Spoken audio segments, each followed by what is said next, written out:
Glamour की दुनिया से निकलकर एक ऐसी निजी लड़ाई जिसने पहचान, धर्म, रिश्तों और आजादी सब पर सवाल खड़े कर दिए।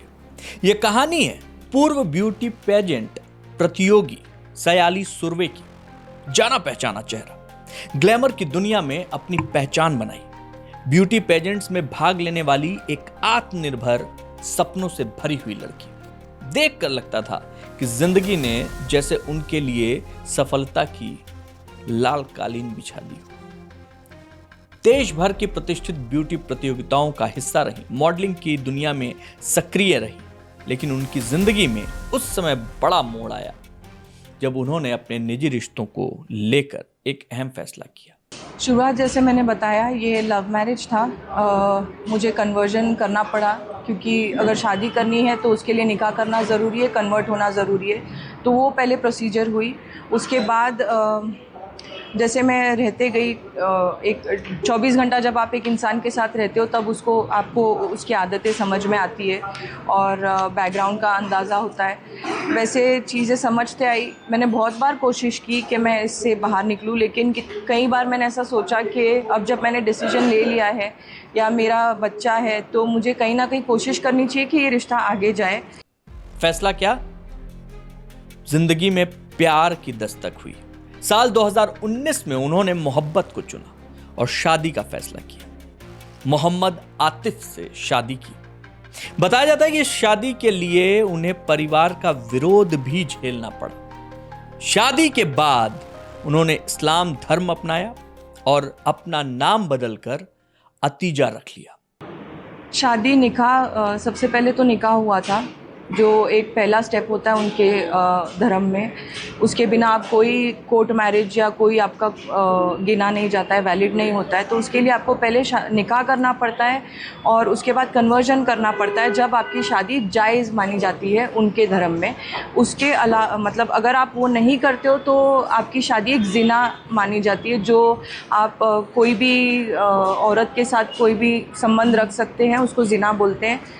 तो वो ना हो, इसके लिए निकाह किया जाता है। समय बीतने के साथ रिश्तों में तनाव बढ़ने लगा।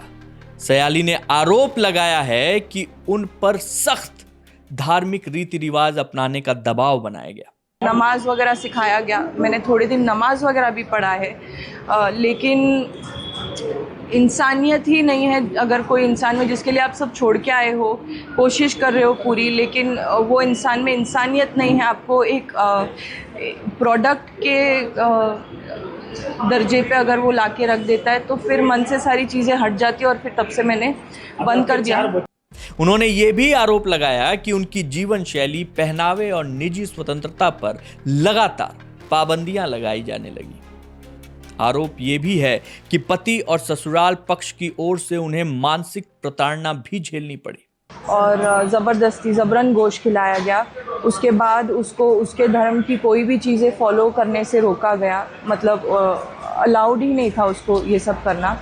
लेकिन उसका ऐसा हुआ, 2 साल हुए उसकी शादी होके, 1 साल का बच्चा है, लेकिन उसका सिचुएशन ऐसा है कि उसका हस्बैंड उसके साथ है। तो उनकी लड़ाई जो है वो सास के खिलाफ है, मेरी जो लड़ाई है वो सास और हस्बैंड के खिलाफ है। सयाली की माने तो हालात इतने बिगड़ गए कि उन्हें अपनी पहचान और आजादी के लिए आवाज उठानी पड़ी। लंबे विवाद और मानसिक संघर्ष के बाद सयाली ने एक और बड़ा फैसला लिया। हर अंधेरी रात के बाद जो सुबह होती है, सयाली का फैसला सुबह का था। डर कर नहीं जीना है, लड़कर जीना है। अपनी पहचान, अपनी आस्था और अपनी आजादी को फिर से पाना है। उन्होंने हिंदू धर्म में वापसी की घोषणा की। यह सिर्फ धर्म परिवर्तन नहीं था, यह एक महिला की अपनी पहचान वापस पाने की लड़ाई थी। यह मामला अब केवल एक पारिवारिक विवाद नहीं रहा, बल्कि यह व्यक्तिगत स्वतंत्रता, धार्मिक अधिकार और वैवाहिक रिश्तों में सम्मान जैसे मुद्दों पर बहस का विषय बन गया है। सोशल मीडिया पर लोग बटे हुए हैं। कुछ सयाली के समर्थन में हैं तो कुछ लोग इस मामले में अलग नजरिया रख रहे हैं। पहचान, धर्म, रिश्ते, व्यक्तिगत आजादी, इन सब के बीच उलझी ये कहानी कई सवाल छोड़ जाती है। फिलहाल सच्चाई और कानूनी प्रक्रिया जांच के दायरे में है। ये कहानी सिर्फ सयाली की नहीं, ये कहानी हर उस लड़की की है जो अपनी पहचान के लिए लड़ रही है, क्योंकि प्यार में समझौता हो सकता है लेकिन अस्तित्व में नहीं। आपके कमेंट का इंतजार रहेगा। जय हिंद।